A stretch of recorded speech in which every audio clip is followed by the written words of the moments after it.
Aloha and welcome to today's meeting. We would like to go over a few housekeeping tips before we begin. Closed captioning is available for today's presentation. To enable this feature, first of all, look for your Zoom toolbar on the bottom of your screen. Next, click on the Live Transcript CC icon. Next to the icon, you should be clicking the little caret right next to it. Next, click Show Subtitle. Auto transcript should be enabled on the bottom of your screen. If you'd like to disable this feature, click on the Live Transcript CC icon, then click Hide Subtitle. Please note, auto transcription will not always transcribe with 100% accuracy. We will accurately transcribe this video when it's posted within 30 days to the State of Hawaii Department of Health website.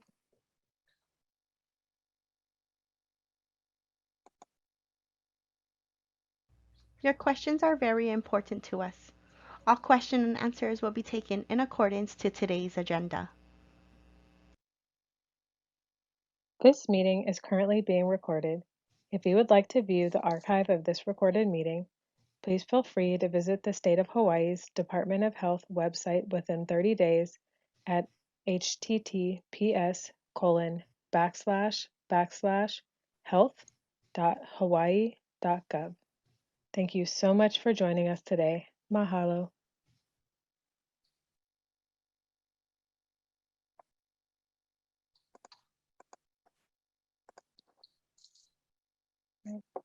Welcome to today's meeting. We have first Marian Suji to give us the call to order. Hi, good morning. I'm sitting in for Dr. Char, and as always, I mean, she's so appreciative for everybody's input and time on this project. She was called to an emergency meeting, so asked for us to move forward. So this meeting is now called to order, and I think we have a packed agenda, so let's get started. Okay. Send it back to you, Brandy. Right. So we're going to start off with project updates with the Human Resources and Union Workstream. So I'll invite Heather Ching-Manzano to provide this update. Good morning, everyone. This is Heather Ching-Manzano from the Department of Health Human Resources Office, and I'll be providing our status update for the HR and union work streams. The DOH and the Department of Human Resources Development, also known as DHRD, have been meeting regularly with the HHSC to discuss the transfer of approximately 500 positions. The HHSC has provided the DOH and DHRD with position and personnel data, along with applicable policies and procedures. The DOH continues to analyze the information provided. We've identified the need for 20 incremental heads for the DOH and DHRD for this transition. An initial meeting with the UPW and HCA unions was held to request a list of concerns and to provide a communication method for voicing concerns. A couple of issues and risks that have been identified. One, HR to provide feedback on how non-exempt employees will be handled in the transition, and the resolution is to provide FAQs to the affected employees. Second, integration of any special compensation arrangements specific to the HHSC and its effect to current DOH programs. The resolution is to identify these special arrangements and escalate for proper application. A major decision which has been added to our major transition steps timeline is the submittal of the initial letter of consultation to the unions. This has been projected to occur during the second to fourth quarters of 2022.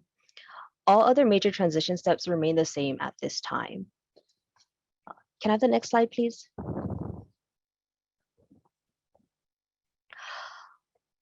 Here is a detailed breakdown of the resources needed to successfully transition the HHSC to the DOH.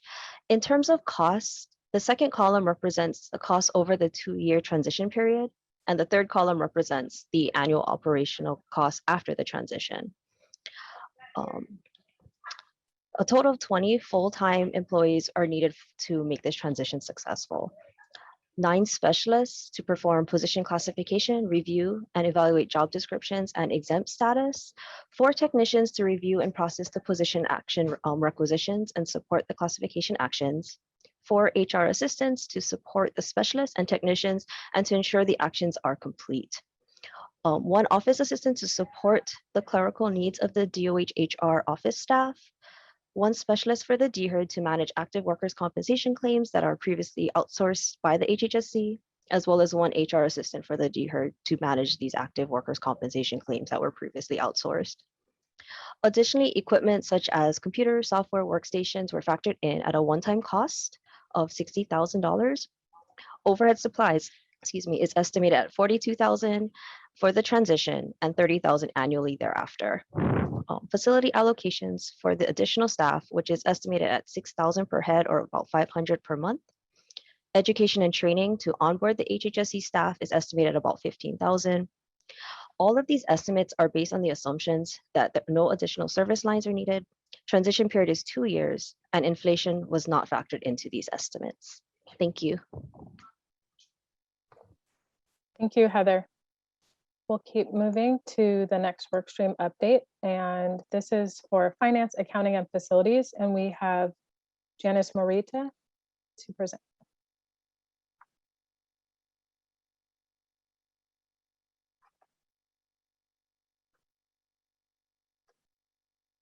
Do we have Janice available?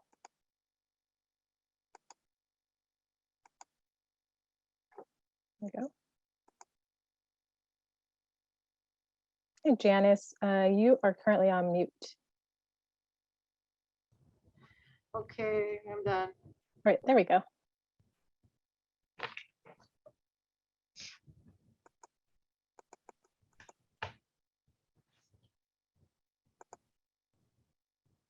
All right, Janice, are you ready to get started with the update for finance, accounting, and facilities? Basically, I'm not gonna reiterate what's on the screen here, but just to kind of update everybody that we're continuing to take a look at those areas that you see regarding work accomplished, as well as issues and risks. There are still some major decisions that need to be made. Bottom line is, to decide on what accounting system is going to be used, as part of the transition, as well as some CIP issues that we've been able to identify. So that's kind of in a nutshell, this particular screen. Can you go on to the next screen? Okay. This is some of the requirements as far as costs for resources that are going to be needed as part of the transition. So we're looking at, transition period costs as well as post-transition. And so this is what we feel that would be needed in order for us to effectively manage the additional, workload that's going to be given to DOH. Next slide. And this is a timeline. So as you can see, the timeline goes out beyond 2022. So, based on some of the information that we received, this is kind of what we're looking at insofar as when these tasks can be accomplished. That's it. Thank you, Janice. All right, our next workstream update is on IT infrastructure and systems, and we have Steve Sakamoto to present. Good morning, everyone. For the past few weeks and last month, we're continuing to meet Department of Health and the HHSC team on what was required as far as applications and ownerships of the various systems that are in place. So we've identified what applications and services would need to come over to DOH. And we're kind of in the process now of getting some estimated costs for some of these application services. We have received some, which we'll outline in the next slide, but there's still a few more that still need to be updated. Also, there will be 3 current HHSC Oahu region IT resources that will be transferred over to DOH during this transition process. And due to the scope of the work that will be done for all the IT infrastructure transition and the limited staff that the DOH IT has. We're looking at having at least 2 IT project managers to assist with the transition. And on the timeline below on the chart, kind of pushed it back a little bit. So based on the application planning, implementation, and the contracting and migration through system setup and training, we're looking at pushing out the actual transition date to possibly 2024 in that timeline. So that's kind of the estimated dates for these activities. You can go to the next slide. Yeah, on here we kind of identified some of the costs as I mentioned, but this is not complete yet. But we do have that contingency at the towards the bottom of the event transition support costs that should accommodate what spending we would need to help everything transition over. Some of the assumptions is that some applications will have some support from the Enterprise Technology Services Office, so they will act as a resource. And then again, looking at a 2-period transition time, and again the cost. I'm not sure if they may fluctuate during the time of the transition. So that's the overall update on the IT infrastructure and systems. Thank you. Hey, Stephen. Next, we have compliance and legal, and we'll have Michelle Cato to start, and then followed up by Tracy Kitaoka. Michelle? Morning, everybody. I'm Michelle Cato, responsible for compliance and risk for Oahu region. Some of the works that were accomplished, we continue to meet on a weekly basis. And we added Tracy Kitaoka from DOH Risk Management to the group. The issues and the risk is to the cost to maintain the compliance program could increase after the transition. And the resolution is to perform an assessment of the Oahu region compliance program. For the major decisions, we need to determine what will remain with Oahu region, the Department of Health, or other state departments.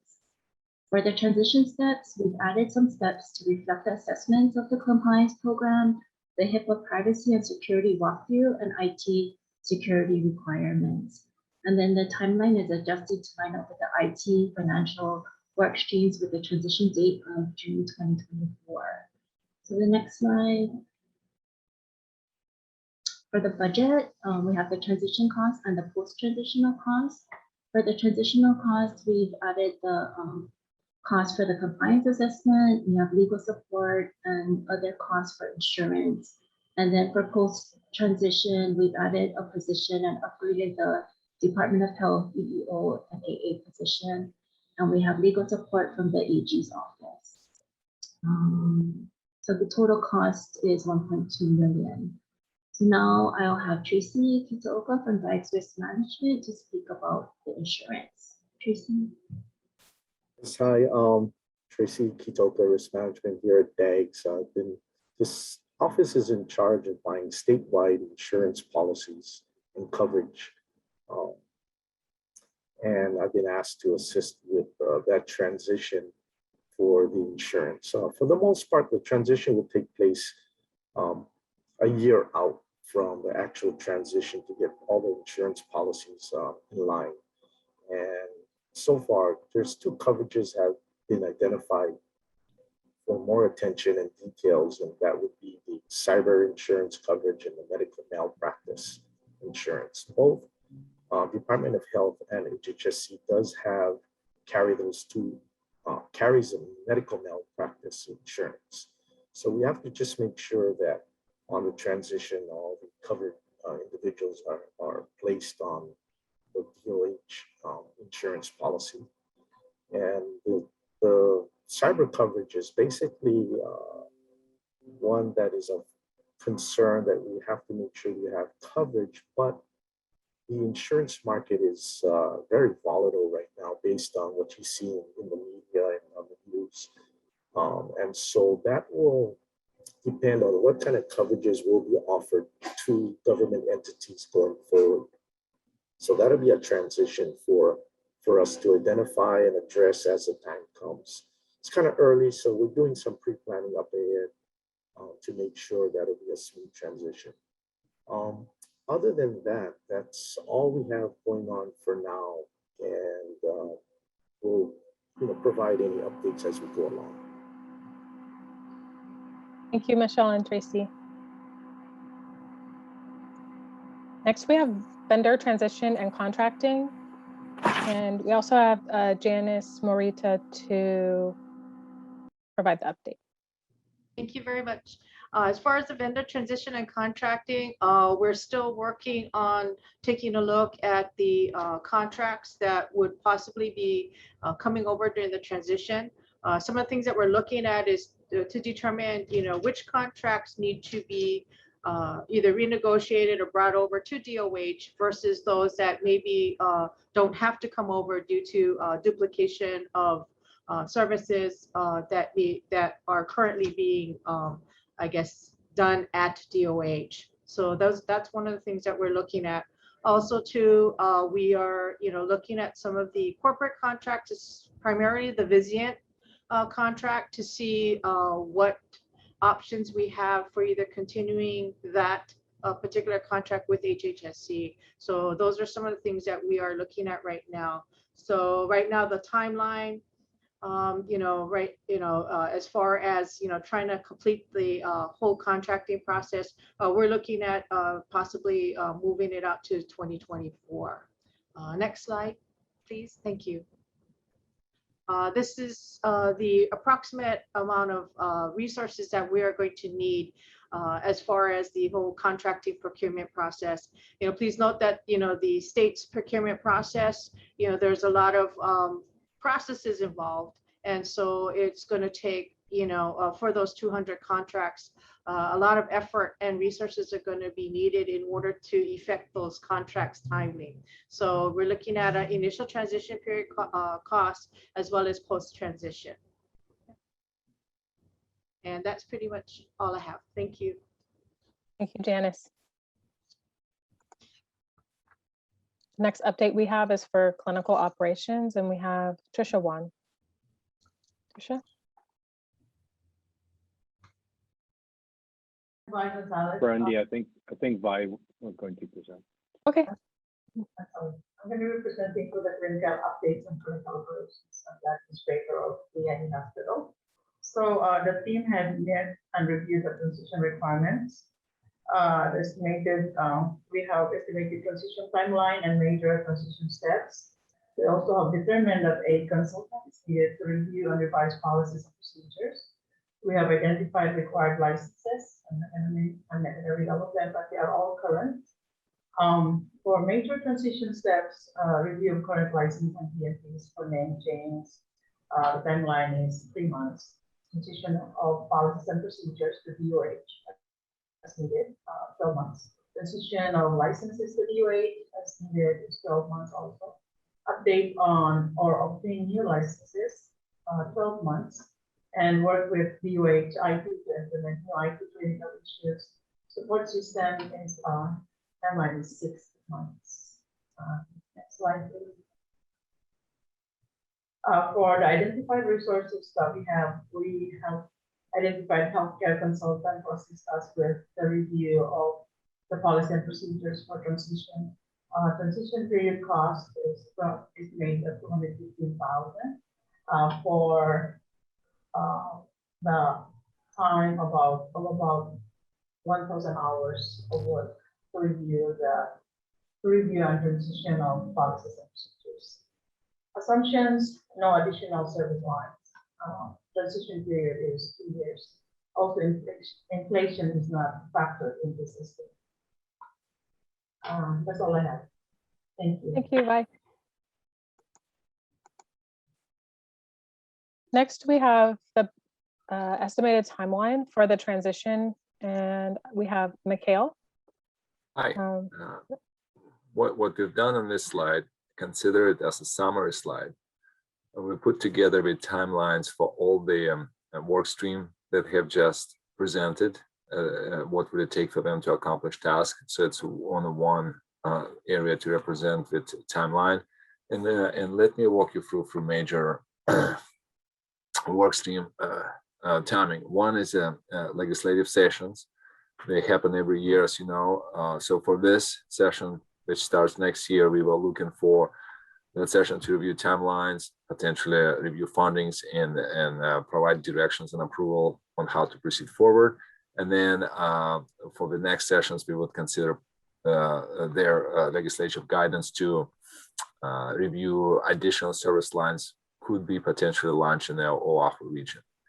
While the legislature working on their portion, we have a steering committee that they'll focus next year on investigating, developing business cases and ROI for potential new service lines, and then working with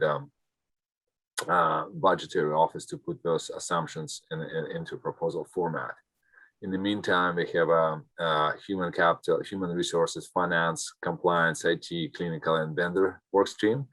They will be first portion of each work stream, which is in blue, is to talk about continued detailed planning, answer all the assumptions, get to the decisions we need to get to.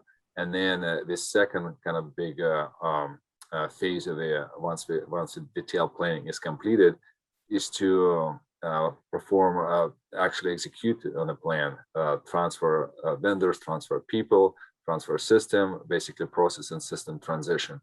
And what it will, all of that work will lead us to, I call it a cutover, which happens in the mid of 2024, and which will coincide with the start of new fiscal year. This is it for me, Brandy. Thank you, Mikhail. Next agenda item is a review of the 5-year budget. And we have Todd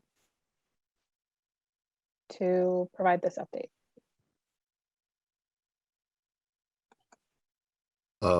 This is the combination of all of the work streams impacts with the current operations and of HHSC Oahu region to get an idea of what kind of impact carve out would have. The first 5 years are historically how HHSC Oahu region has performed. In fiscal year 22, since we're just we're halfway through and there are 2 more quarters to assess or strategize the carve out, there's not much activity going on for the transitions as is. From fiscal 23 to 26, we apply an inflation rate for the revenues and expenses as given to us by the state's budget and finance office. All standard inflation rates and a benefit rate of 62% also provided to us. Those rates were all applied to the respective operating expenses across the 5-year projection. The non-cash transactions, such as depreciation and the pension accrual, were removed to get an estimated operating cash flow or deficit in this case for the fiscal years 22 through 26 to get an idea of what the funding requirements would be like. We moved down to the transition costs.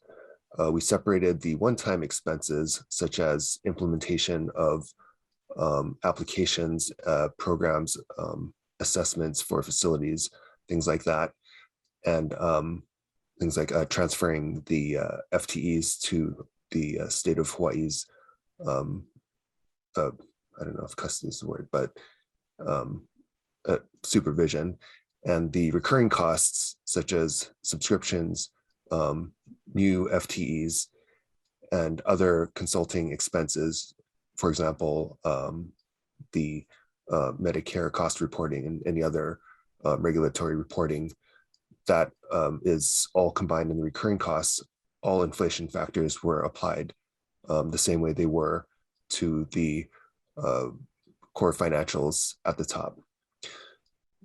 The impact is quite significant. I'll say that the majority of the recurring costs that are incurred are because of labor, as is the entire operations. Quite a bit of staffing up, 51 FTEs in our current model that will be required almost exclusively on the state side in order to facilitate the standard protocol for executing transactions and just ongoing operations as they are with any other entity within the state. As far as the assumptions go, I'll just note that the administrative at the bottom, kind of note that, and HR, finance, IT, procurement, and legal are the examples I provided of, that we provided of functions that will need to be moved over to the state. That's it for this option. I don't know. Mikhail, would you want to discuss slide number, the next slide, or? Yes, that, yes, please. Okay. This is option number 2, and it's still work in progress. It's our preliminary projection. So once we were able to put together the approach, scope, timing, and funding requirements to execute the option number 1, which is direct transition of Oahu region from HHSC to the Department of Health. As you can see on the previous slide, it was very expensive. It required a lot of effort on all parties and departments to execute that. When we start working on are there any alternatives to direct transition to Department of Health, or some kind of a hybrid situation, and this is what we are working through. Financials, impact, and the potential timing. Those are preliminary numbers. What I wanted to highlight the first assumption. One is the operational cash from revenue and expenses have not changed from option 1. Where you see the significant change in the model is in transitional cost area, which is the second part in the middle of the slide.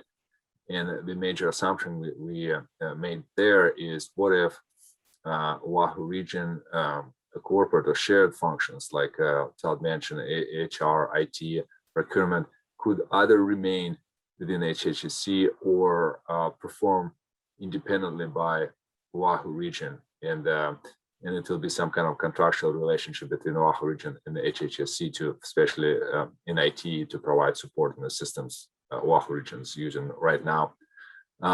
With that said, it's still, like I mentioned, work in progress. Next week, we'll have another public meeting next Wednesday, and we plan to present more detailed overview of option 2, which will be also included in our final report to a steering committee and with our recommendations. Thank you, Brandy. Thank you, Mikhail. All right, next on our agenda is a review of the overview of the 10-year capital year budget, and we have Todd presenting.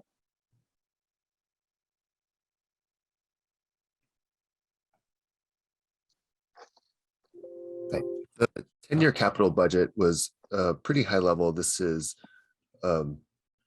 basically what HHSC Oahu region will strive for year over year with current operations.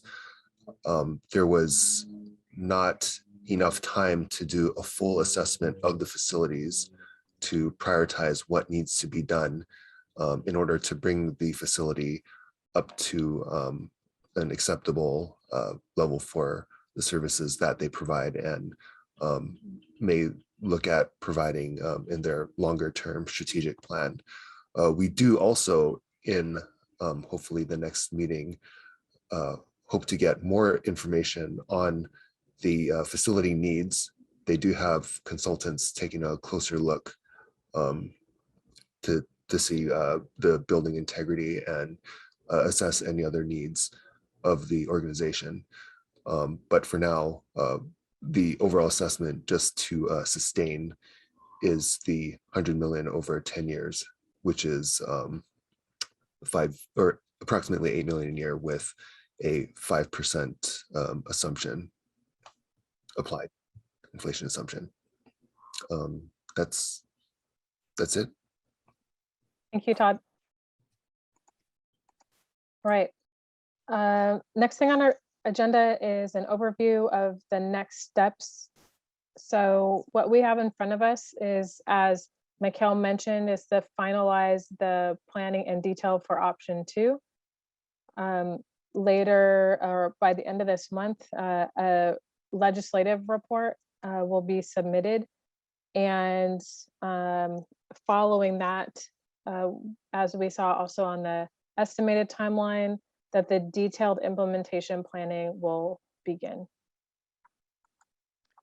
So we have scheduled the next public meeting for December 22nd. So that is next Wednesday.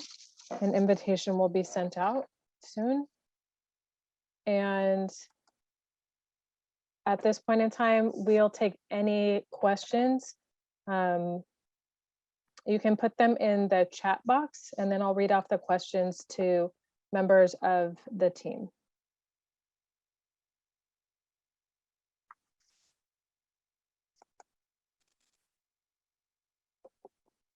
So we'll just give it a few moments to see if we get any questions.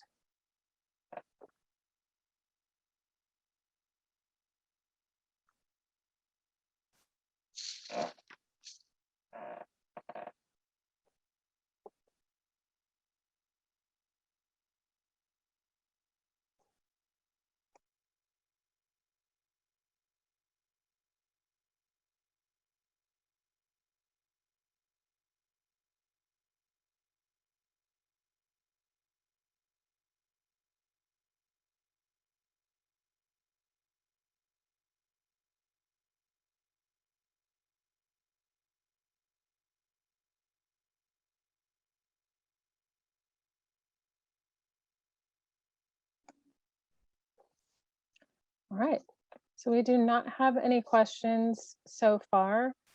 Would the steering committee like me to give it more time or move on?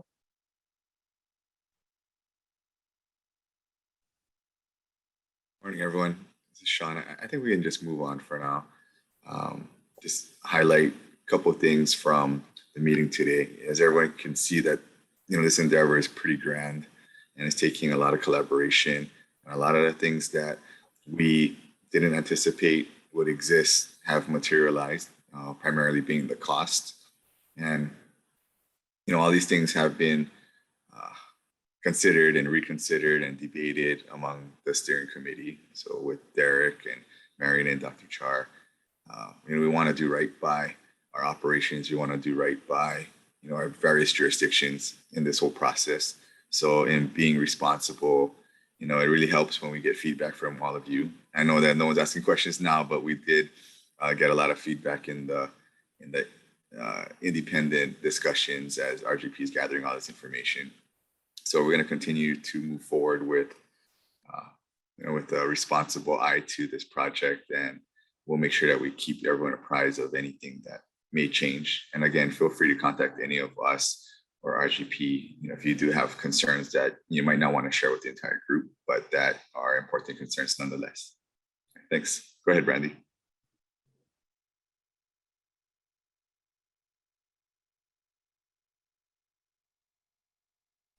All right, so moving on from the question and answers, is back to you, Sean, actually, for the adjournment.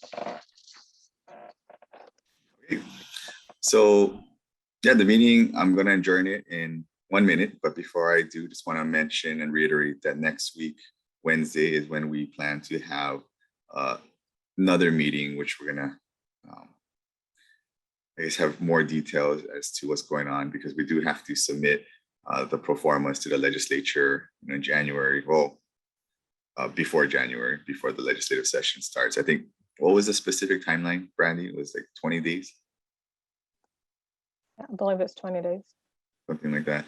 yeah, so this would kind of be like a get up to speed meeting to inform all the parties of where we're at. I think Todd will have more information on the CIP projects because our A&E consultant should have the details by then, hopefully. And then from that point, we'll all be on the same page going into session next year.